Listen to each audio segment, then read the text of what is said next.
Welcome back everybody to the Fire Emblem Binding Blade Let's Play. So after going through that godforsaken sub-chapter, Guidance chapter, which I had to do again in order to get this route, we're now going into Ilia because, it's just one of the other split pathways in the game. We've got to deal with these two assholes who betrayed us both. We are hunting them down and they're gonna pay the price.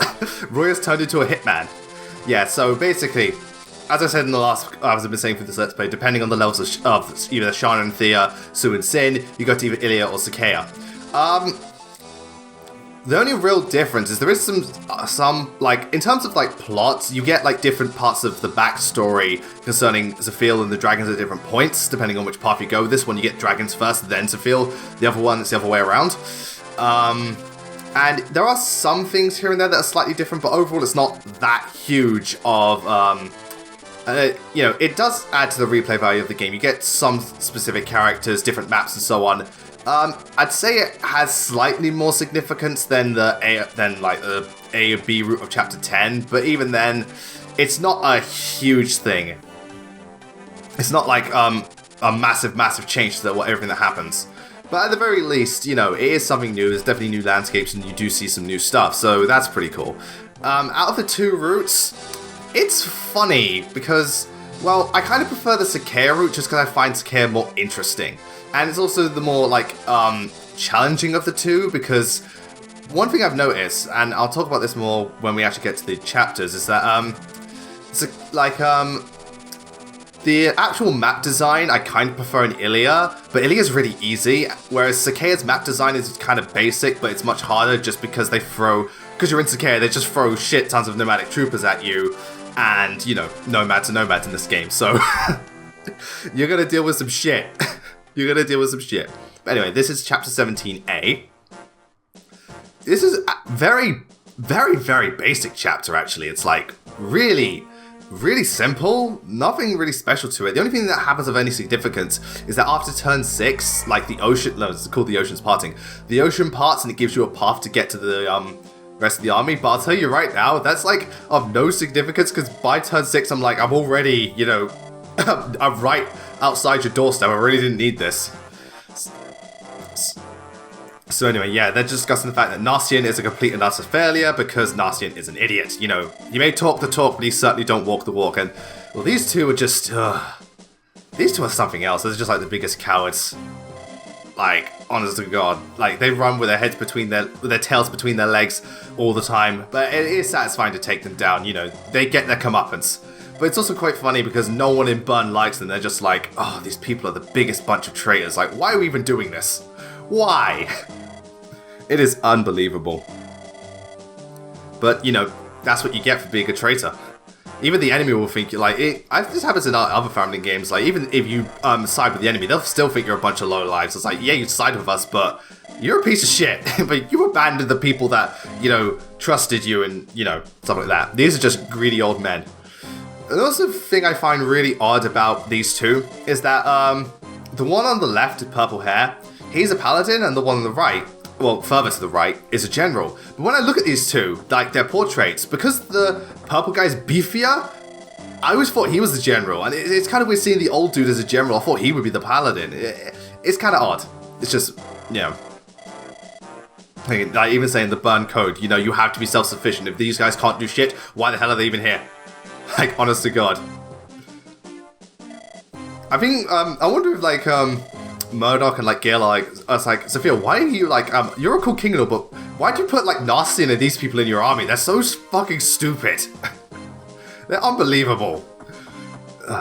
Their stupidity knows no bounds.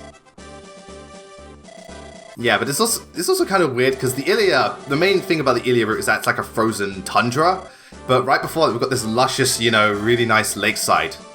Very small map, actually, I've noticed. This map is quite tiny compared to, especially what we're going to see later on. It's quite the small map, but yeah, even though I said Ilia's maps are more interesting, this one isn't. This one's just kind of there. So the later ones, which are a bit more interesting, only because, there's more environmental stuff to deal with, and, just because of the layout, and, just other things, there's fog, and, things, whereas Sakea's very flat, there's not many, it's very open, the levels. They're just kind of open areas with a shit ton of enemies, so, Ilia is more about like traversing the maps and like, you know, doing different strategies. Sakai is just a case of, you know, try and survive all these nomadic troopers. Best of luck to you. But it is pretty funny. But yeah, this hits at the whole, what was it?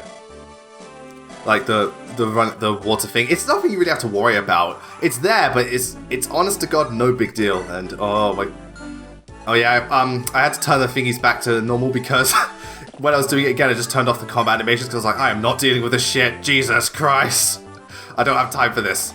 Okay, would you spend like half an hour fighting a boss? You just want it, and you have to play through the chapter again. You want it over and done with as quickly as possible. Like Jesus Christ. But it's also at this point, like, I don't know, I think I will put the memorial video up. You've probably already seen it. But yeah, at this point, it's just these guys till the end of the game. I may include, like, Faye and maybe one other person, like a pre-promote in there when they come around. But aside from that, it's just, you know, this lot. And they're gonna wreck all kinds of shit. It's gonna be wonderful. Like, there's even the characters we recruit, I'm not using them. Like, except maybe one or two. Only because, you know, very endgame units and they always come in strong anyway. But everyone else is just like, I do not give a shit. You're dead. You're dead to me. Does not matter. And I also noticed that, you know, Clarine's fighting now, and and goddamn, she is powerful.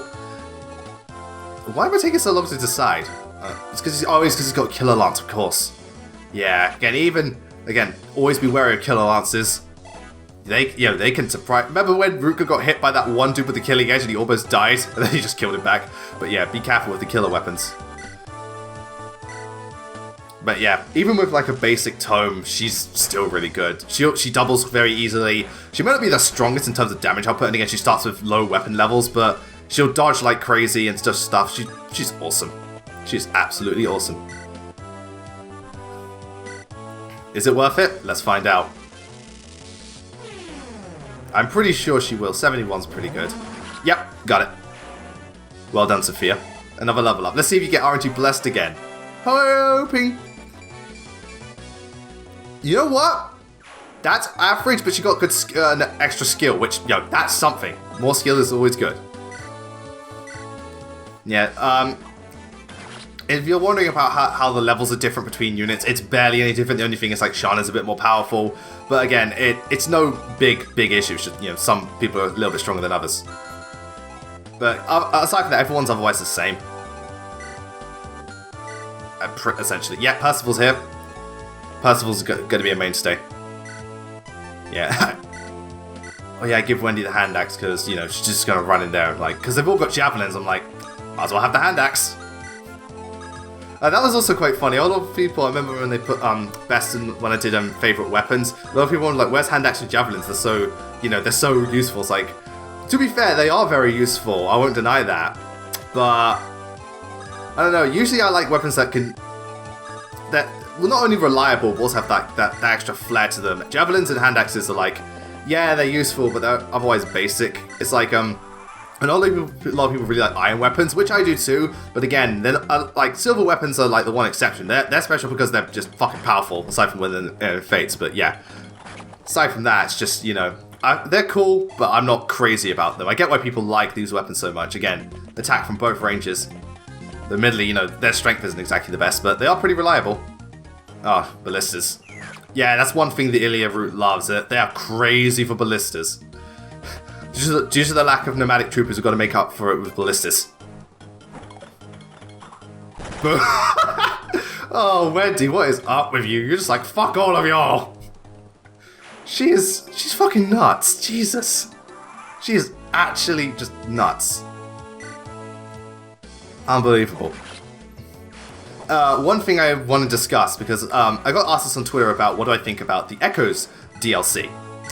And I actually went back, looked at the trailer, and here's the thing: I'm not against DLC as a whole, provided it's, you know, it's worth it. There are, like, funny enough, Nintendo's one of the better companies when it comes to DLC. At least they have been in the past. Like, I think their Smash Bros DLC was really good, and their Mario Kart DLC was really good as well. And their Fire Emblem DLC has been pretty good too. But the Echoes one, well, here's my two things. One, they're doing the whole day one DLC thing.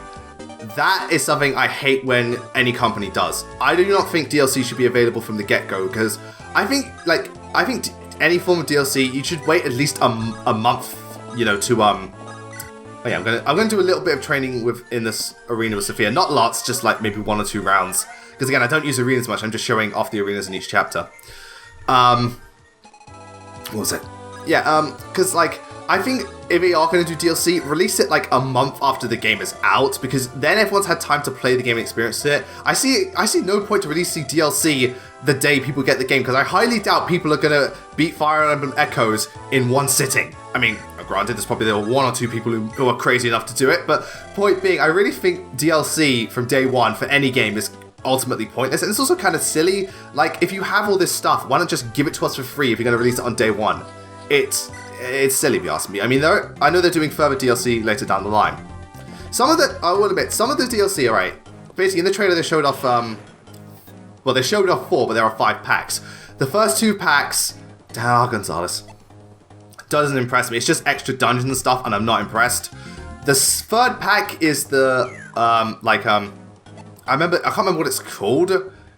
The Lost Shrine or something like that pack, where you can upgrade your units, because apparently someone was saying that you can get 4th tier units, which that does look awesome, I won't deny. I don't know if it like, I don't know how much they're going to charge for it though, that's one of my worries. But you know, 4th tier units, hell the fuck yeah. I love 3rd tier units in Radiant Dawn, I know this game has 3rd tier units, so 4th tier, oh yeah. Yeah, 61% crit, I was pretty confident. Just wanted to make sure he died. The 4th DLC, that's the Something of Relevance pack. That actually looks really cool because it's basically backstory on what happens before the events in Echoes. And oh god, that's a lot of damage. Sophia's got this. Like, holy shit, unless like somehow she misses.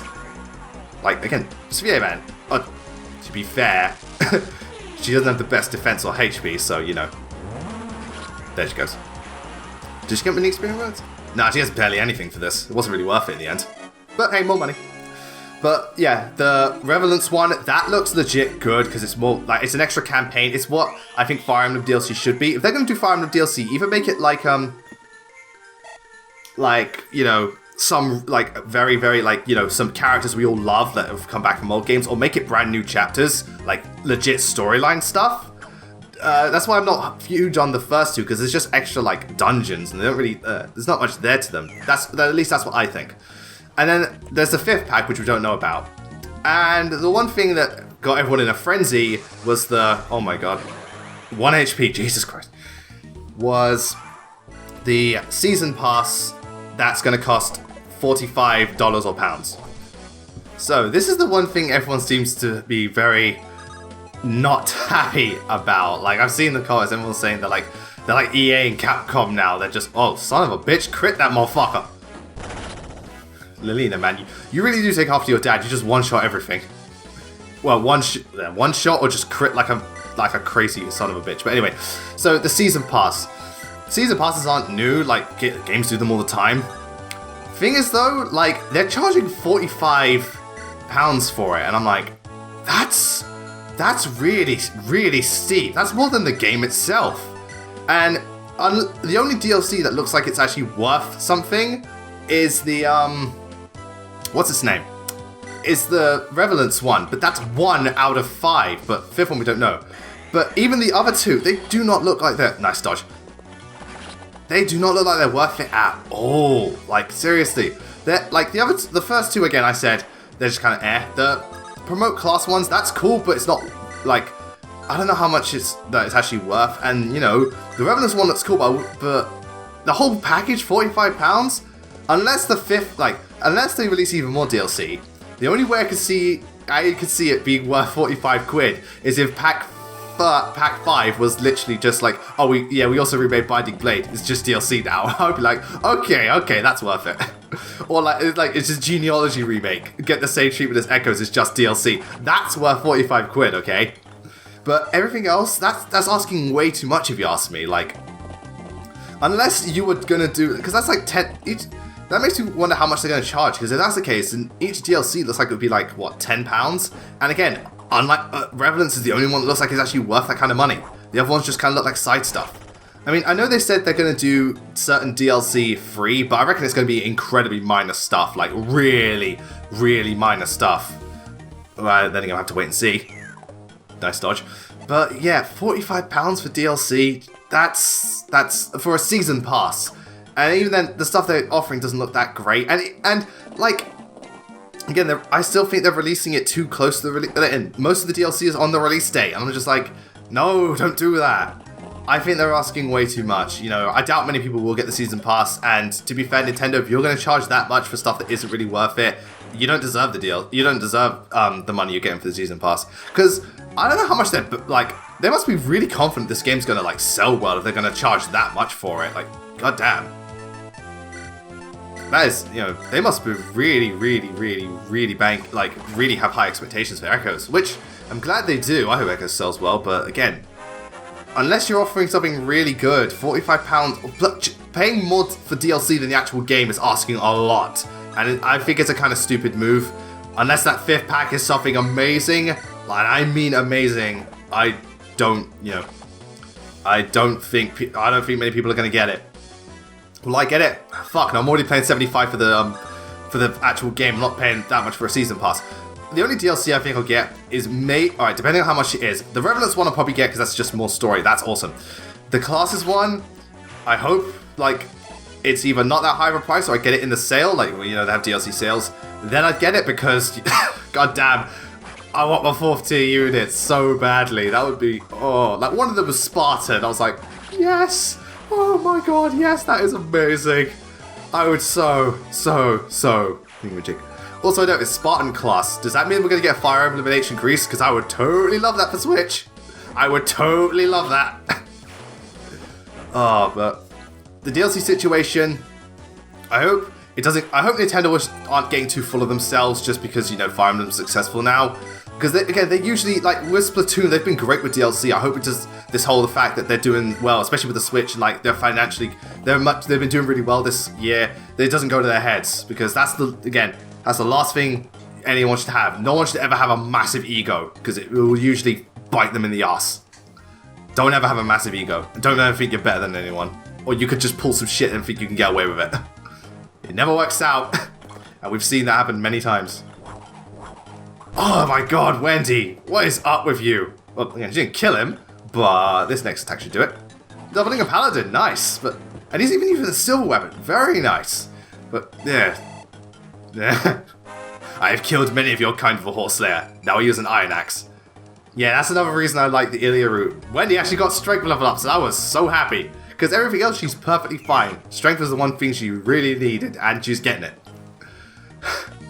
God damn. But also, like, as you can see, I'm progressing with this chapter pretty quickly.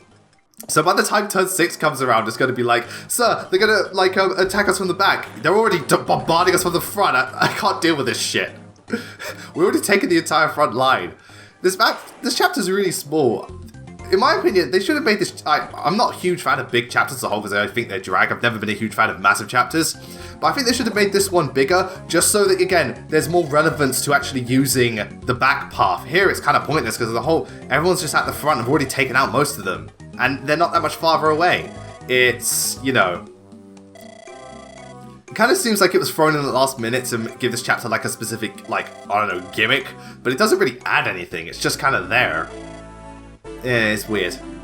Like, again, if they made this chapter bigger, then I could see taking the back path because it might be a shortcut and stuff like that. Especially if this chapter was one of those ones where you have to, like, if you beat it, you've got a certain amount of turns, then the back path would really encourage you to, like, split the army up, and then once the thing goes, once the ocean parts, you take your best units to the back and just charge straight through and knock them all out and go, Percival. Take that. Yeah, that would have made things more interesting. This one's just kind of like, they made a basic chapter and threw in a gimmick at the last minute. I don't know, I wasn't part of the development process. I didn't even know this game existed until... Even then, I didn't even know what game Roy was from specifically. All I knew was Roy was in the game Fire Emblem when I played Melee. I was like, okay then. And then I, heard about Sacred Stones and stuff, and still didn't know about Roy for a while. Yeah, I knew about Roy for Smash Bros. And Smash Bros. Only for the longest time. But I reckon that was most people. And I still find it hilarious that they made Roy so strong and then realized in the game, oh yeah, Roy kind of sucks. It's his weapon that's good, not Roy. One shot him. Oh, shit. Now they're gonna play, you smart ass. Oh, son of a bitch, you missed twice. Those bushes, man! Those fucking bushes! Jesus Christ. Those bushes. That halberd will destroy it, but the killer axe has a better chance. Oh god, I have a bad feeling about this. Oh, thank you, Gonzalez. I'm surprised the leader missed twice. I don't know if he just got really lucky as he was in the bush, or Binding Blades RNG said fuck you once again. At this point, it could be either. I'm glad he didn't crit me though, but that was one of those the Binding Blade bullshit moments. Put it in the box, the Binding Blade bullshit box. I have many, and most of it's Roy and Fur not being able to dodge for shit. Oh, I don't know. Again, it's so weird. You get the units, who should dodge not dodging, and the units that shouldn't. You get the units that should dodge not dodging, and the units that shouldn't dodge dodging. It's kind of weird, because also today I was recording footage for Sacred Stones because I'm going to need the footage for like a later video and stuff. I was going through the first couple of chapters and I think, what was it, Franz missed a 90% attack with an Iron Lance. I was like, son of a bitch! This Binding Blade's haunting me, it won't leave me alone! Yeah, and unfortunately I think Wendy does get put to sleep. I always find it funny when like a unit attacks you in your sleep and they either do nothing or they still somehow miss. It's just weird. And take down this son of a bitch. Those equipped with steel lances will not survive. It didn't work when I was a lower level and now I'm even stronger. Granted, he could always dodge it, but I do not know. Anyway, 15 days, no, 2 weeks exactly until Echoes. This is going to be interesting. I hope my thing turns up on the day, because I know Fate did and I was very happy it did, but one thing I hate doing is when you pre-order a game and it doesn't turn up the day it release, it turns up like a day or two later and like, but I'm missing out on so much shit! Come on! And then everyone on Twitter's bragging about stuff and I'm like, here I am just waiting. Just patiently waiting because fucking hell the mail won't arrive. I mean, I hope for the best. Amazon haven't let me down with pre-orders just yet. So, here's hoping. Though, my last Echo Fates was from Game, because that was the only place I could get it from. I was lucky enough to get thingy from, what was it? From Amazon. But also quite funny because I was using the stock tracker website that I use for Fates to keep track, and oh my god, 92, seriously? I mean, yeah, weapons is fudge, but god damn it! Binding Blade, you always have those 1 or 2 moments, but what I always found was slightly funny is that I kept checking the website even long after I pre-ordered it, and Game had pre-orders for like a good month, so either, well, to be fair, the special edition is much more expensive. Are they not willing, like, is Gaiden not going to sell that great, or are people just not that interested in the pre-orders? I mean, in the special edition. Because I imagine for that steep of a price, some people would not be willing to pay it, because even, I don't think Fates was even that much. And that was all 3 pathways in one game. I'm so glad I got the special edition of that. It just made things so much more convenient. But also made me baffled. If you could fit all of this onto a cartridge, why the hell did you split up the other 2 games? You should have just done the whole thing where you play it, and then you decide, and then it's locked, rather than you pick up one version and you're stuck with it. I still think it's bullshit.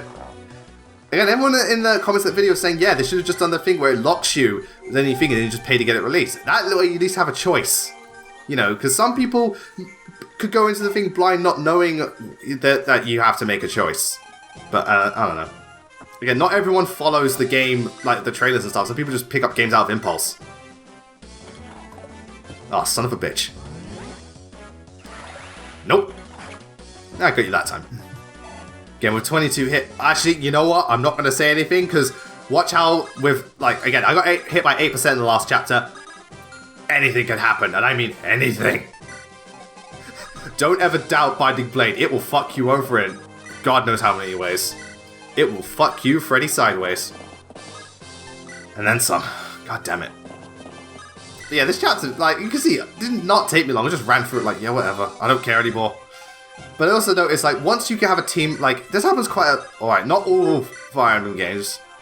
Definitely not the harder ones, but once you're, like, the majority of your team is just promoted, the rest of the game kind of falls like a stack of dominoes, stuff, like, really. Like, even Radiant Dawn, once you know most of the Grail Mercenaries are 3rd tier, or whoever else you're using, the game does kind of become pretty damn easy.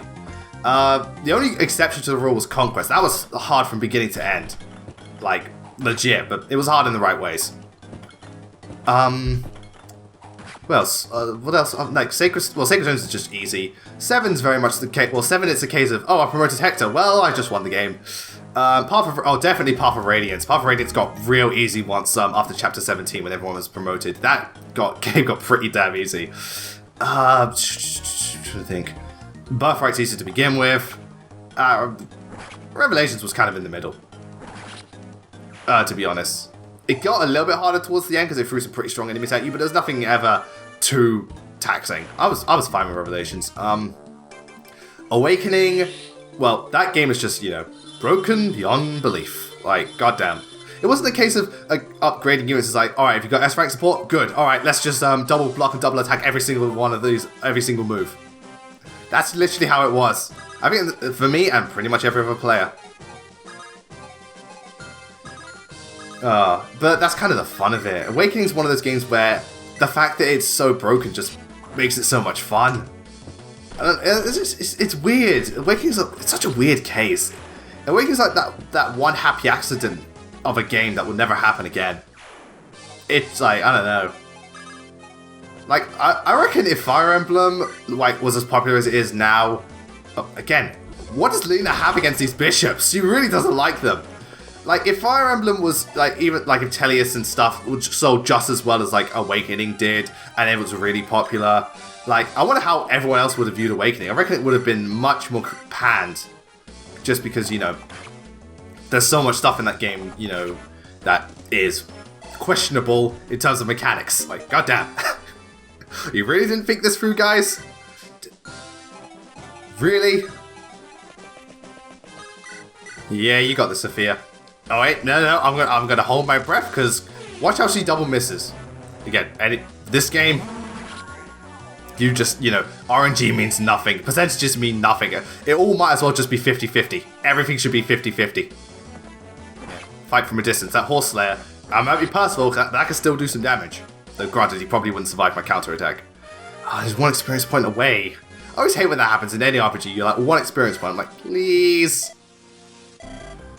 What have I done to deserve such a fate? Oh, I don't know. Maybe being a traitorous thing and enslaving people and fucking us all over and giving us to burn.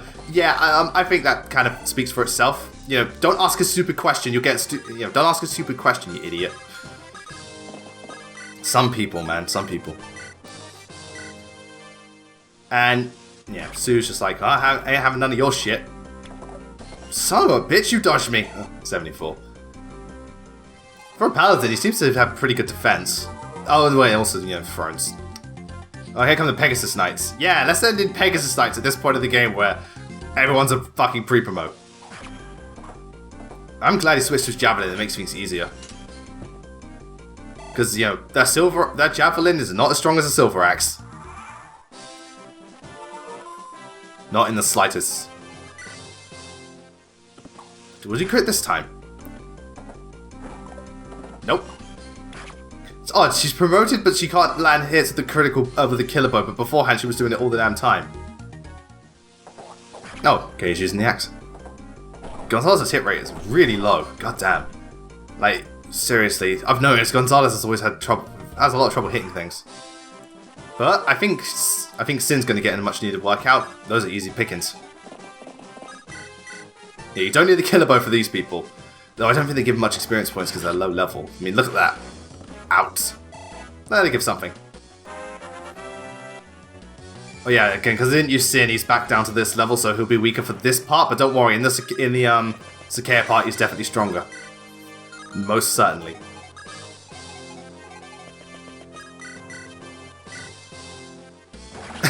Have to take him out. Gonzalez has to take her out, anchor out on something. I'm gonna hit something, goddammit. Can't miss all the time. Oh, yeah. Goodbye. Oh my. Like I said, goodbye. Oh, man. I'd be, if I wasn't so powerful, I'd be a lot more annoyed. I would be a lot more annoyed if I wasn't so damn powerful.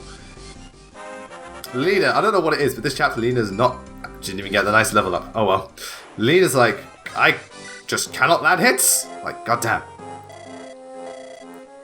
Pathetic end indeed, Merlin's pathetic end indeed, because, what people will do to save their own hides, their resolve is rock bottom. absolutely rock bottom. And then, the fire emblem, eh? And then Mothers takes it for himself and sells it on the black market. I wouldn't put it past him. We all know, remember in 7 he was a merchant. Yeah, he's an advisor now, but, some things never change. Some things never change.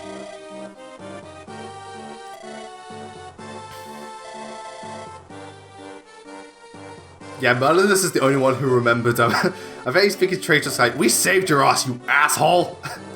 We saved you, and this is how you repay us? You killed Hector, you start war, and I'm stuck with Roy all this fucking time. God damn it.